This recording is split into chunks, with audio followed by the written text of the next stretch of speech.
Hello everyone.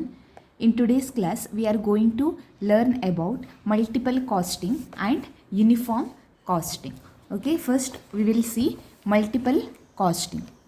It means what? It represents the application of more than one method of costing in respect of the same product. Means it represents the application of more than one method of costing like job costing or batch costing or process costing in respect of the same product. Okay, so this is suitable for industries where a number of component parts are separately produced and subsequently assembled into final product. Means here if the company is going to produce any product, their company is using more than one method to produce that product like job costing or process costing or batch costing. This is called as multiple costing, and multiple costing also known as composite costing. So multiple costing, it is used when a product is made up of multiple components. So each possibly requiring different costing methods. So it's commonly used in industries where manufacturing involves assembling different parts like automobiles or machinery. Here I will explain this multiple costing through one example. See here, a car manufacturers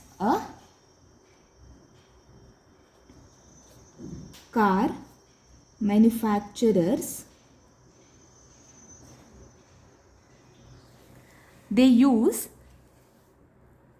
job costing. They uses job costing for what? For the body. For the body. A car manufacturers, they uses job costing for the body and batch costing for the engine components and batch costing for engine components. And next one, process costing for paint application and process costing for paint application. Clear? So a car manufacturer uses job costing for the body and batch costing for the engine components and process costing for paint application. So all these costs are compiled together to find the total cost of one finished car. So that's where multiple costing comes in. Clear? See here, car manufacturers uses job costing for the body. It means what? Job costing that is used when production is done in distinct jobs, means each with specific requirements. So in car manufacturing, even though cars are mass produced, certain parts like the car body might be treated as separate jobs for costing. So especially in different models or customizations are involved. So in this case, job costing is suitable for, it is used when for the body of the car. So second one is batch costing. Batch costing for engine components. First we have to learn what is batch costing. It means what?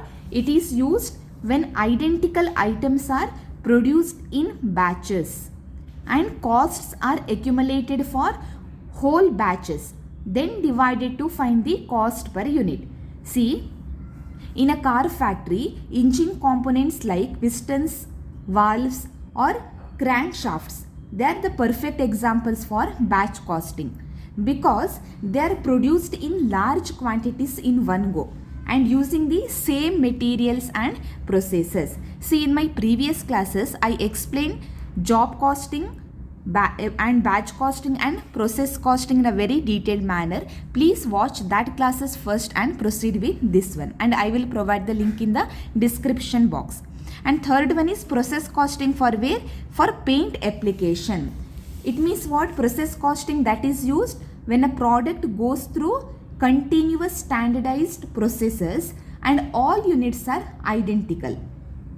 So it's ideal for departments where output is uniform, like painting in a car factory. So the paint application process, it includes stages like first one, surface cleaning and preparation, and second process, that is primer coating, and third one, base plain application, fourth one, clear coat finishing, fifth one is drying and inspection. So these are the processes of paint application.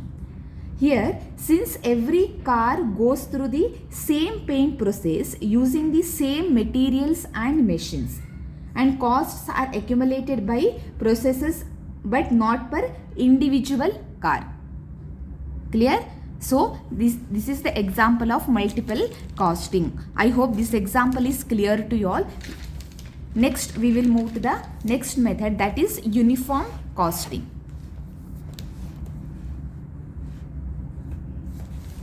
Here it means what? It is a system where several organizations in the same industry,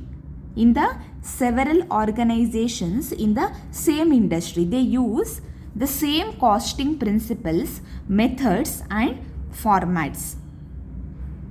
Clear? It is a system where several organizations, they will in the same industry, they will use same costing principles, methods and formats. That is called as uniform costing. So it ensures consistency in cost data and across companies, making it easier to compare the performances. Okay, now we will see the features of uniform costing. They are first one, common cost accounting methods across the firms, and second one is facilitates inter-firm comparison. Inter-firm comparison, it means what? It means comparing the performance of one company with another within the same industry. That is known as inter-firm comparison. And third one is promotes cost transparency. Promotes cost transparency. It means what? It means making cost related information clear, consistent and easy to understand. And fourth one, helps detect inefficiencies.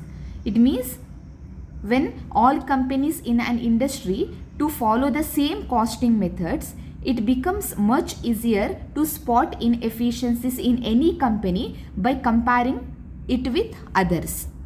Okay, that is helps detect inefficiencies. So what are the features of uniform costing? Common cost accounting methods across firms, facilitates inter-firm comparison, third one is promotes cost transparency, and fourth one is helps detect inefficiencies. Now I will explain this uniform costing through one example.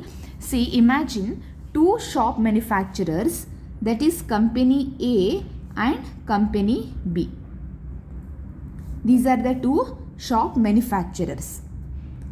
If both follow uniform costing, they both follow uniform costing, that is company A and B, they follow uniform costing.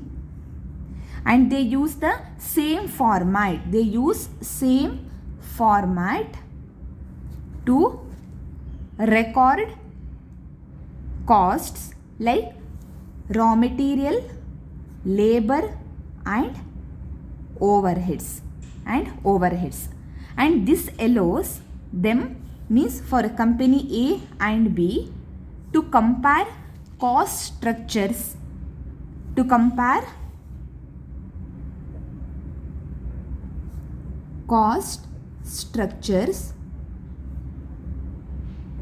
and analyze profits.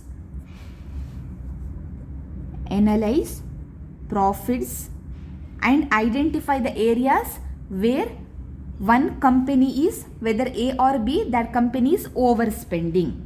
See, two shop manufacturers, company A and B, they both follow uniform costing. They use the same format to record costs like raw material, labor and overheads. So this allows them to compare the cost structures. Compare cost structure means it refers to analyzing and comparing how different companies spend their money to produce goods or services. And it helps to analyze the profits, and it helps to identify areas where one company is overspending, that is whether company A is overspending or company B is overspending. So this is about uniform costing.